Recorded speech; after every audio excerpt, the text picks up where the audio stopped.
So it's not real good. And oops. And then if there is constant breach, then there's exclusion for any of those things. So it's not pretty. It's important to comply. So let's look at the compliance programs and the code of conduct. Okay.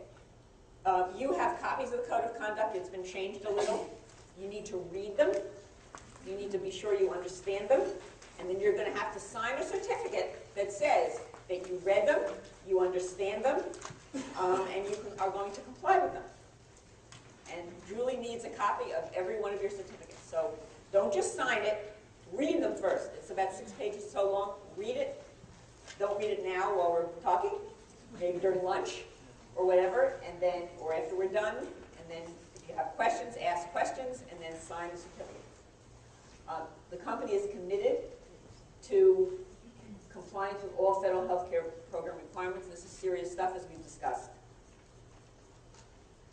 All right, this is it. See? You got to sign the certificate. If you don't comply with the code of conduct, it will affect your evaluation. It's a requirement of the OIG, and so the company does not have a choice in that matter. Everybody must comply with the code of conduct and with all federal health care program requirements and the United's policies and procedures. That's a requirement of the CIA, and the physician investors are going to have to also.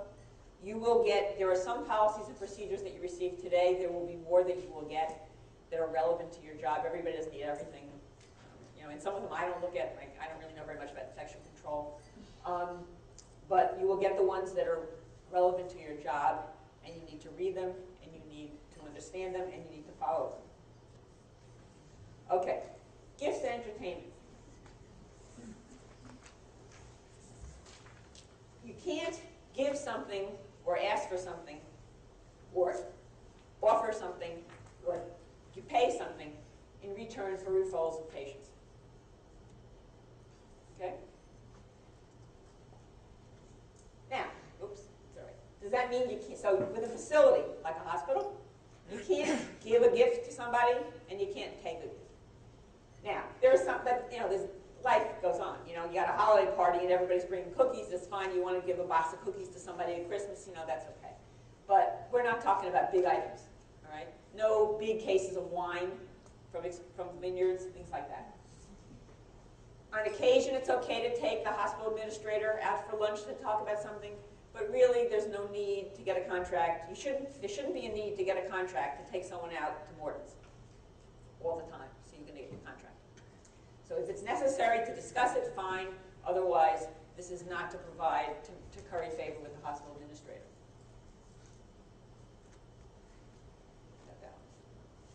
There are limits also on what you can spend. They're in the policies. It's okay now.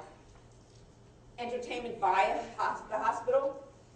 You can go to you can go to a holiday party. If they have if there's anything else that ask Julie.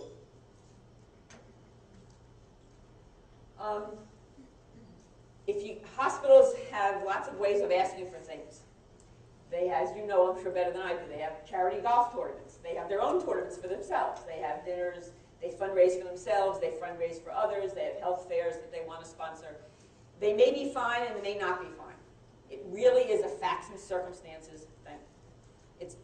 I can't tell you yes, it's okay. I can't tell you no, it's okay. This is different than what Bruce was talking about before. If you want to go run in the, to raise money for breast cancer, that's fine. But this is where you have a contract with. Can you give them money? Is it a kickback, or is it really just because you want to participate in some community activity? So it's all facts and circumstances, so you need to call Julie and talk about it. Often it's fine. Sometimes it's not. Okay, what do you do when a hospital executive gives you a quid pro quo? Here, you want the contract, I want something. You decline. We don't do that. If it's a verbal ask, just say no. And then call Julie and tell her what happened. If it's in an email, forward the email to Julie. And the reason I say that is that, as we'll talk about later, probably 99% of what the OIG found to base their settlement was in emails. And I would say probably 80% of them came from United. Some other percentage came from the hospitals or from some doctors. The problem with email, as I will discuss later, is email doesn't have context. It doesn't have inflection. My mother used to tell a joke much better than I can about this immigrant who's called on the stand because they say that he stole some chickens from a farm. And they put him on the stand and they say to him, Mr. So-and-so, they say you stole the chickens. He said, I stole the chickens, and the court reporter writes down, I stole the chickens. You know, and then later they said, what did he say? He said, I stole the chickens. You can't, there's no inflection in email. There's the government, even when we provided the context for some emails, the government didn't really care. So you have to be, so if you get an email from a hospital administrator or someone at a hospital, which I have seen many times with other clients, that somehow doesn't either outright talks about referrals in terms in exchange for the contract or something similar, we need to respond to them. But we don't want you to just, we're going to have you respond in the end, but we want to help you craft the answer. Because we want to make it very clear that they may have asked, but the company and you are not responding in a way that they want. So if you get the email, forward it to Julie, she'll call us, we'll figure out a way to do this. This happens frequently, more frequently than I can believe. It's amazing to me how often it happens, that anybody does this in this day and age, but it does happen. And if sometimes you don't know what, it just makes you feel uncomfortable. You're not really sure that it's not okay, but it just doesn't seem right.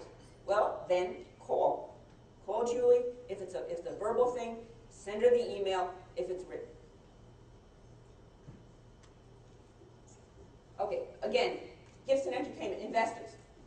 If you're going to have a meeting with the investors and you want to talk about business, you can have a meal, you can have, you know, reasonably, no $300 meals, no $400 bottles of wine, but that's okay. There's a travel and entertainment policy also about physicians read it and understand it before you do anything. Potential investors.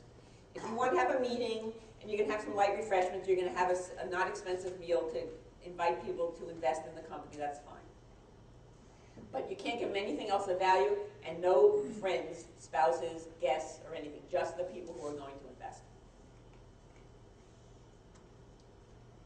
Okay, you get the same problem. Doctors with quid pro quos, you know. I'll come, I'll invest with you if you do such and such.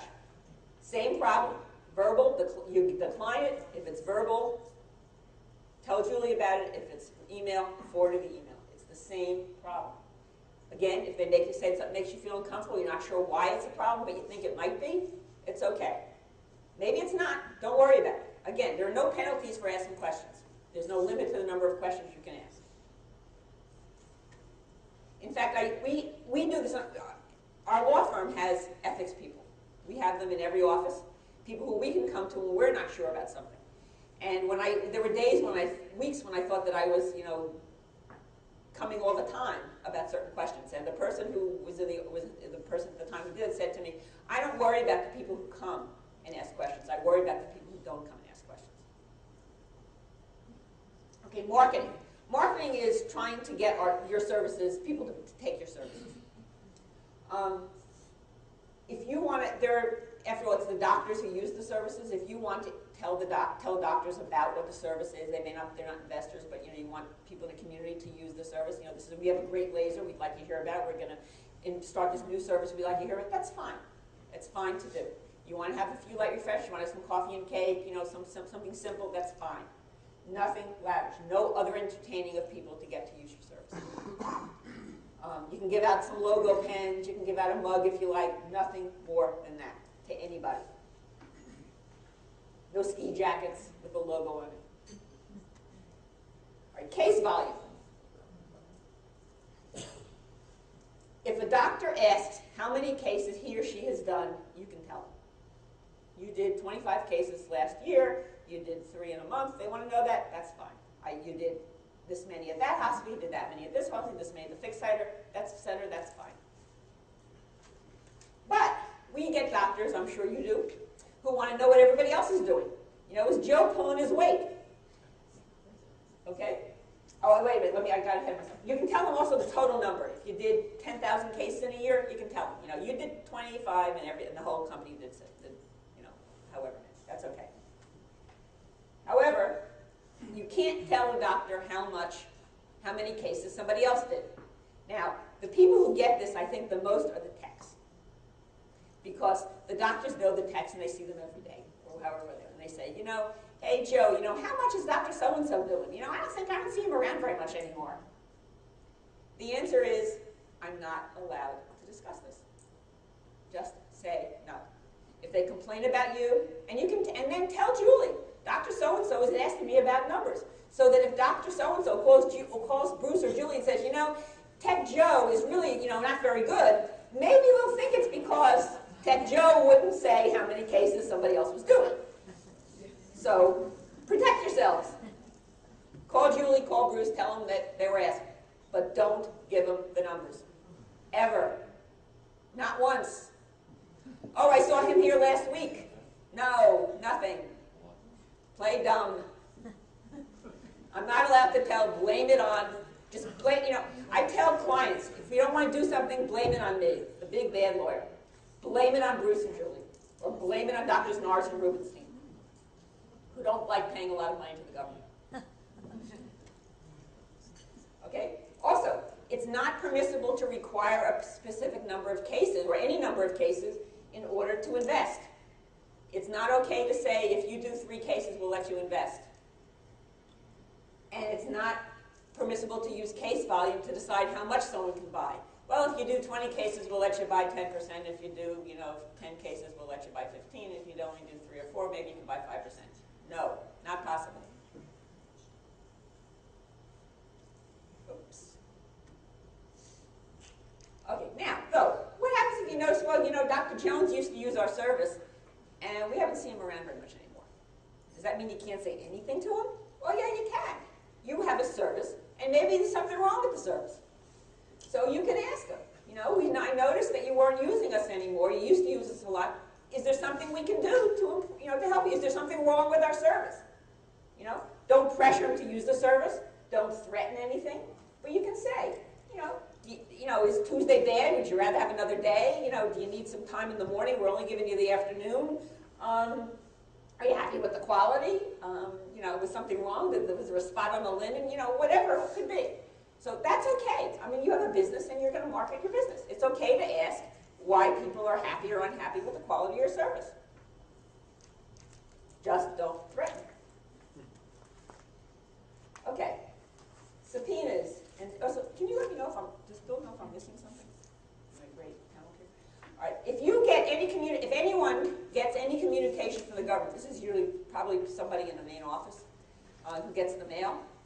A subpoena. Sometimes it says subpoena. Sometimes it says request. Sometimes it says civil investigative demand. It can say a lot of things. Just anything from the government. Give it to either Julie or Bruce. They need them immediately.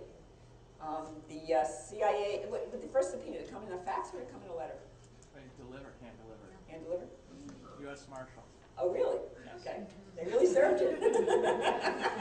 Yes, they did. At least they didn't take you away. Okay. All right. Once that subpoena, now there is a document. There is a document destruction policy in the company.